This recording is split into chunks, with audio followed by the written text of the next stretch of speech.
नमस्कार, मैं हूं आपके साथ नम्रता शर्मा। गुरुवार को जम्मू कश्मीर के कुलगाम में 3 बीजेपी नेताओं की नृशंस हत्या कर दी गई थी और तभी से ही मामला तूल पकड़ता जा रहा है। और इन हत्याओं की जिम्मेदारी लेने वाला कोई और नहीं बल्कि लश्कर-ए-तैयबा का मुखौटा कहे जाने वाला संगठन TRF यानी कि द रेजिस्टेंस फ्रंट है। अब आप सोच रहे होंगे कि आज से पहले तो आपने ये नाम नहीं सुना, फिर ये आखिर है क्या? तो हम आपको बताते हैं। दरअसल द रेजिस्टेंस फ्रंट की शुरुआत कुछ महीनों पहले ही हुई है। आप ये समझ लीजिए कि आतंक का गढ़ कहे जाने वाले पाकिस्तान ने दुनिया भर के देशों में उनकी आंखों में धूल झोंकने के लिए इस फ्रंट को बनाया है। अब दरअसल बात क्या है, आपको याद होगा अगस्त के महीने में भारतीय जनता पार्टी की जो मोदी सरकार है उन्होंने धारा 370 को हटाया था। इस आर्टिकल को हटाने के बाद से ही ये जो फ्रंट था ये एग्जिस्टेंस में आया। अच्छा, इसको बनाने वाला कौन है ये भी मैं आपको बताती हूँ। दरअसल माना ये जा रहा है, जो सूत्र बता रहे हैं वो ये है कि लश्कर-ए-तैयबा के ही 3 टॉप मोस्ट आतंकवादी हैं जिन्होंने इसकी नींव रखी है और वही इसका पूरा संचालन करते हैं। सबसे ज्यादा मैं कह सकती हूँ डरावनी और चिंताजनक बात यह है कि जो आजकल के युवा हैं उनका ब्रेन वॉश करके, उनको भटका कर, उनको ये बताकर कि सरकार आपके खिलाफ है और जो भी चीजें आप अच्छी कर रहे हैं वो सारी चीजें आपका नुकसान करेंगी, उनका पूरी तरीके से ब्रेन वॉश करके इस TRF में उनको शामिल किया जाता है।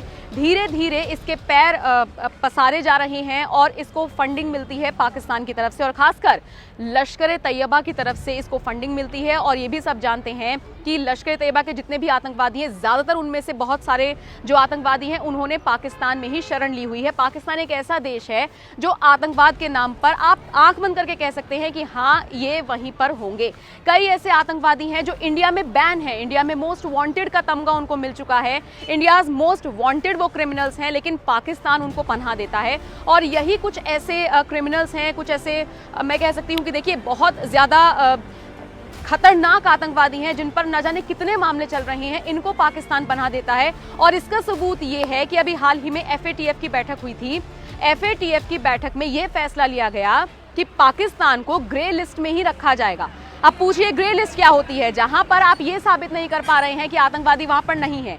देखिए इंडिया में कितने सारे आतंकवादी हैं जो वहां पर पनाह लिए हुए हैं और ये बात साबित होती है, इसीलिए पाकिस्तान को ग्रे लिस्ट से बाहर नहीं निकाला गया। सबसे बड़ा जो ड्रॉबैक हुआ है पाकिस्तान के साथ FATF की बैठक में वो यही हुआ है कि आप ग्रे लिस्ट से अपनी बाहर जगह ही नहीं बना पाए और यही तो वजह है कि आप इतने आतंकी संगठनों को पनाह देते हैं। तो इन्हीं में से एक है लश्कर-ए-तैयबा, जिसका आप कह सकते हैं इसको मुखौटा संगठन कहा जाता है, आप इसको B टीम कह सकते हैं। आप ये समझ सकते हैं कि सारी चीजों की जिम्मेदारी जब लश्कर-ए-तैयबा लेता है तो सबकी निगाहें खड़ी हो जाती हैं। तो उससे बचने के लिए, बाकी सरकारों की आंखों में धूल झोंकने के लिए लश्कर-ए-तैयबा ने ये फंडा अपनाया है और उसने अपना दूसरा फ्रंट खड़ा कर दिया है TRF के रूप में, जिसको मैं पहले से बोल रही हूँ द रेजिस्टेंस फ्रंट।